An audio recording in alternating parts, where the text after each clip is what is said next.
اعوذ باللہ من الشیطان الرجیم، بسم اللہ الرحمن الرحیم۔ صحیح بخاری حدیث نمبر 759۔ نبی کریم صلی اللہ علیہ وسلم ظہر کی پہلی 2 رکعتوں میں سورہ فاتحہ اور ہر رکعت میں ایک سورت پڑھتے تھے، ان میں بھی قرأت کرتے تھے، لیکن آخری 2 رکعتیں ہلکی پڑھاتے تھے۔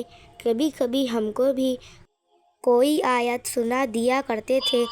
عصر میں آپ صلی اللہ علیہ وسلم سورہ فاتحہ اور سورتیں پڑھتے تھے، اس کی بھی پہلی 2 رکعتیں لمبی پڑھتے تھے۔ اسی طرح صبح کی نماز کی پہلی رکعت لمبی کرتے اور دوسری ہلکی۔ بسم اللہ الرحمن الرحیم۔ صحیح بخاری حدیث نمبر 760۔ کیا نبی کریم صلی اللہ علیہ وسلم ظہر اور عصر میں قرأت کیا کرتے تھے؟ تو انہوں نے بتلایا کہ ہاں۔ ہم نے پوچھا کہ آپ لوگوں کو کس طرح معلوم ہوتا تھا؟ فرمایا کہ آپ صلی اللہ علیہ وسلم کی داڑھی مبارک کے ہلنے سے۔ بسم اللہ الرحمن الرحیم۔ صحیح بخاری حدیث نمبر 761۔ کیا نبی کریم صلی اللہ علیہ وسلم ظہر اور عصر کی نمازوں میں قرأت کیا کرتے تھے؟ تو انہوں نے کہا کہ ہاں۔ میں نے کہا کہ نبی کریم صلی اللہ علیہ وسلم کی قرأت کرنے کو آپ لوگ کس طرح معلوم کر لیتے تھے؟ فرمایا کہ آپ صلی اللہ علیہ وسلم کی داڑھی مبارک کے ہلنے سے۔ بسم اللہ الرحمن الرحیم۔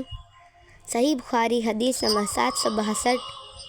نبی کریم صلی اللہ علیہ وسلم ظہر اور عصر کی 2 رکعت میں سورہ فاتحہ اور ایک سورہ پڑھتے تھے، اور آپ صلی اللہ علیہ وسلم کبھی کبھی کوئی آیت ہمیں سنا بھی دیا کرتے۔ بسم اللہ الرحمن الرحیم۔ صحیح بخاری حدیث نمبر 763۔ ام فضل رضی اللہ عنہا، ان کی ماں نے انہیں والمرسلات عرفہ پڑھتے ہوئے سنا، پھر کہا کہ اے بیٹے، تم نے اس سورت کی تلاوت کر کے مجھے یاد دلا دیا۔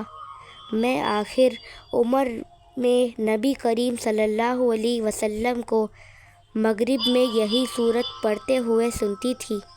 بسم اللہ الرحمن الرحیم۔ صحیح بخاری حدیث نمبر 764۔ زید بن ثابت نے مجھے ٹوکا کہ تمہیں کیا ہو گیا ہے کہ تم مغرب میں چھوٹی چھوٹی سورتیں پڑھتے ہو؟ میں نے نبی کریم صلی اللہ علیہ وسلم کو 2 لمبی سورتوں میں سے ایک سورت پڑھتے ہوئے سنا۔ بسم اللہ الرحمن الرحیم۔ صحیح بخاری حدیث نمبر 765۔ میں نے رسول اللہ صلی اللہ علیہ وسلم کو مغرب میں سورہ طور پڑھتے ہوئے سنا تھا۔ بسم اللہ الرحمن الرحیم۔ صحیح بخاری حدیث نمبر 766۔ میں نے رسول اللہ صلی اللہ علیہ وسلم سے سنا، آپ صلی اللہ علیہ وسلم سفر میں تھے کہ عشاء کی 2 پہلی رکعت میں سے کسی ایک رکعت میں آپ صلی اللہ علیہ وسلم نے والتین والزیتون پڑھی۔ بسم اللہ الرحمن الرحیم۔ صحیح بخاری حدیث نمبر 769۔ میں نے نبی کریم صلی اللہ علیہ وسلم کو عشاء میں والتین والزیتون پڑھتے سنا۔ میں نے آپ صلی اللہ علیہ وسلم سے زیادہ اچھی آواز یا اچھی قرأت والا کسی کو نہیں پایا۔ بسم اللہ الرحمن الرحیم۔ صحیح بخاری حدیث نمبر 770۔ امیر المومنین عمر رضی اللہ عنہ نے سعد بن ابی وقاص رضی اللہ عنہ سے کہا کہ آپ کی شکایت کوفہ والوں نے تمام ہی باتوں میں کی ہے، یہاں تک کہ نماز میں بھی۔ انہوں نے کہا کہ میرا عمل تو یہ ہے کہ پہلی 2 رکعت میں قرأت لمبی کرتا ہوں اور دوسری 2 میں مختصر، جس طرح میں نے نبی کریم صلی اللہ علیہ وسلم کے پیچھے نماز پڑھی تھی، اس میں کسی قسم کی کمی نہیں کرتا۔ عمر رضی اللہ عنہ نے فرمایا کہ سچ کہتے ہو، تم سے امید بھی اسی کی ہے۔ بسم اللہ الرحمن الرحیم۔ صحیح بخاری حدیث نمبر 771۔ میں اپنے باپ کے ساتھ ابو برزہ اسلمی صحابی رضی اللہ عنہ کے پاس گیا۔ ہم نے آپ سے نماز کے وقتوں کے متعلق پوچھا تو انہوں نے کہا کہ نبی کریم صلی اللہ علیہ وسلم ظہر کی نماز سورج ڈھلنے پر پڑھتے تھے۔ عصر جب پڑھتے تو مدینے کے انتہائی کنارے تک ایک شخص چلا جاتا، لیکن سورج اب بھی باقی رہتا۔ مغرب کے متعلق جو کچھ آپ نے کہا وہ مجھے یاد نہیں رہا، اور عشاء کے لیے تہائی رات تک دیر کرنے میں کوئی حرج محسوس نہیں کرتے تھے، اور آپ اس سے پہلے سونے کو اور اس کے بعد بات چیت کرنے کو ناپسند فرماتے تھے۔ جب نماز صبح سے فارغ ہوتے تو ہر شخص اپنے قریب بیٹھے ہوئے کو پہچان سکتا تھا۔ آپ دونوں رکعت میں یا ایک میں 60 سے لے کر 100 تک آیتیں پڑھتے تھے۔ بسم اللہ الرحمن الرحیم۔ صحیح بخاری حدیث نمبر 772۔ ہر نماز میں قرآن مجید کی تلاوت کی جائیں گی، جن میں نبی کریم صلی اللہ علیہ وسلم نے ہمیں قرآن سنایا تھا، ہم بھی تمہیں ان میں سنائیں گے، اور جن نمازوں میں آپ صلی اللہ علیہ وسلم نے آہستہ قرات کی، ہم بھی ان میں آہستہ ہی قرات کریں گے، اور اگر سورہ فاتحہ ہی پڑھو جب بھی کافی ہے، لیکن اگر زیادہ پڑھ لو تو اور بہتر ہے۔ بسم اللہ الرحمن الرحیم۔ صحیح بخاری حدیث نمبر 773۔ نبی کریم صلی اللہ علیہ وسلم ایک مرتبہ چند صحابہ رضی اللہ عنہم کے ساتھ عکاظ کے بازار کی طرف گئے۔ ان دنوں شیاطین کو آسمان کی خبریں لینے سے روک دیا گیا تھا، اور ان پر انگارے شہاب ثاقب پھینکے جانے لگے تھے۔ تو وہ شیاطین اپنی قوم کے پاس آئے اور پوچھا کہ کیا بات ہوئی؟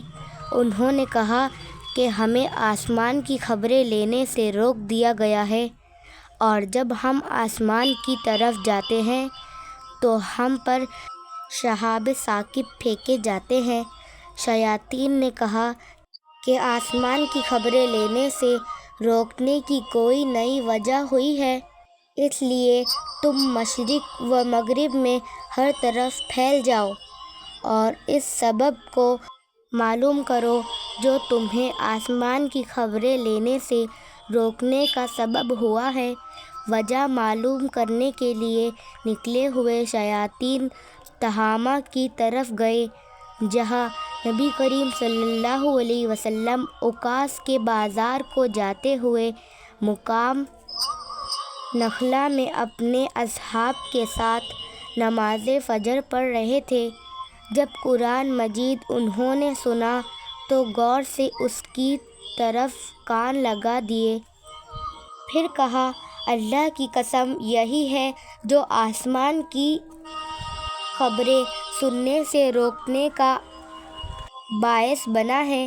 پھر وہ اپنی قوم کی طرف لوٹے اور کہا قوم کے لوگوں، ہم نے حیرت انگیز قرآن سنا جو سیدھے راستے کی طرف ہدایت کرتا ہے، اس لیے ہم اس پر ایمان لاتے ہیں اور اپنے رب کے ساتھ کسی کو شریک نہیں ٹھہراتے۔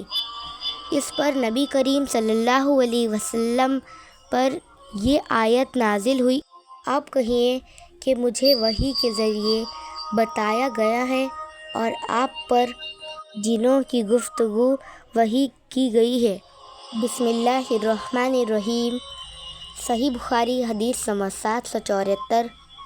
نبی کریم صلی اللہ علیہ وسلم کو جن نمازوں میں بلند آواز سے قرآن مجید پڑھنے کا حکم ہوا تھا، آپ صلی اللہ علیہ وسلم نے ان میں بلند آواز سے پڑھا، اور جن میں آہستہ سے پڑھنے کا حکم ہوا تھا ان میں آپ صلی اللہ علیہ وسلم نے آہستہ سے پڑھا۔ اور تیرا رب بھولنے والا نہیں، اور رسول اللہ صلی اللہ علیہ وسلم کی زندگی تمہارے لیے بہترین نمونہ ہے۔ بسم اللہ الرحمن الرحیم۔ صحیح بخاری حدیث نمبر 775۔ ایک شخص عبداللہ بن مسعود رضی اللہ عنہ کی خدمت میں حاضر ہوا اور کہا کہ میں نے رات کی ایک رکعت میں مفصل کی سورت پڑھی۔ آپ نے فرمایا کہ کیا اسی طرح جلدی جلدی پڑھی جیسے شعر پڑھے جاتے ہیں؟ میں ان ہم معنی صورتوں کو جانتا ہوں جنہیں نبی کریم صلی اللہ علیہ وسلم ایک ساتھ ملا کر پڑھتے تھے۔ آپ نے مفصل کی 20 صورتوں کا ذکر کیا، ہر رکعت کے لیے 2 2 صورتیں۔